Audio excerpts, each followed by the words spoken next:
Alors du coup, Yann, présente-nous ton bateau et ton projet, s'il te plaît. Je m'appelle Yann, j'ai 51 ans.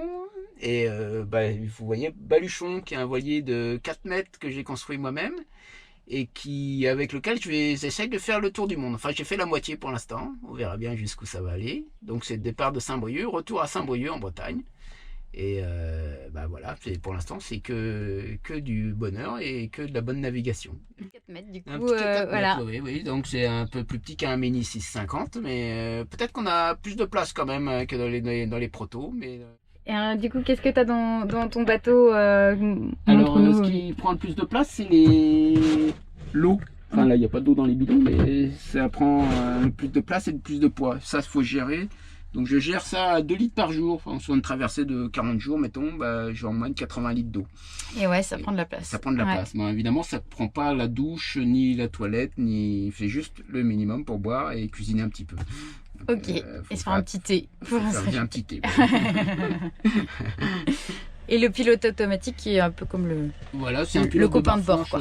tout classique qui est sur une brosse, qui fait tout le tour du bateau et qui prend sur la barre intérieure. Parce que tout le bateau peut se barrer de l'intérieur, pratiquement.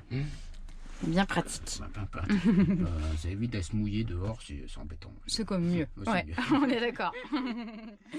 Alors, du coup, Yann, qu'est-ce que tu me conseilles? Quels sont tes conseils pour mon projet mini?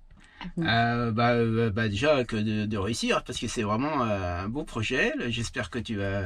Enfin, c'est tout le mal que je te souhaite, c'est de réussir le projet. Merci. Donc, alors, je sais pas. Bon, on est un petit peu dans le même jardin, dans le même cours de jeu, mais c'est pas tout à fait pareil que mon projet. Donc, moi, j'ai pas le stress de la course. Là, je pense que le plus dur dans un projet comme le tien, c'est de gérer un peu la pression de la course et d'aller un peu d'atteindre un peu ses limites et puis de perdre des places parce que on va trop loin on pense qu'on va y arriver.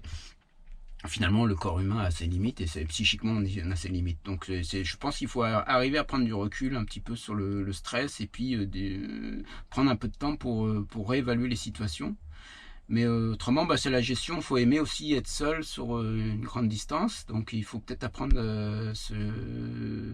à rester plusieurs jours d'affilée tout seul. Ce qui finalement, on a très peu l'occasion de le faire dans la vie de tous les jours. C'est vrai. Donc il faut gérer ça.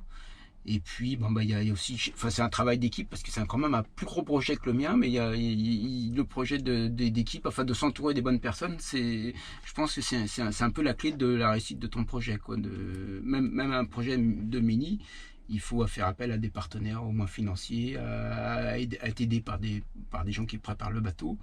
Et ça, c'est une aventure qui doit être assez intéressante aussi à mener, quoi. Que j'ai pas eu à mener moi, puisque c'est un projet que j'ai mené de 100% tout seul, mais c'est quand même assez intéressant et constructif de faire ça, un projet d'équipe quand même. Carrément. D'être leader de ça, et Ça. puis bon, ça doit être passionnant à faire ça.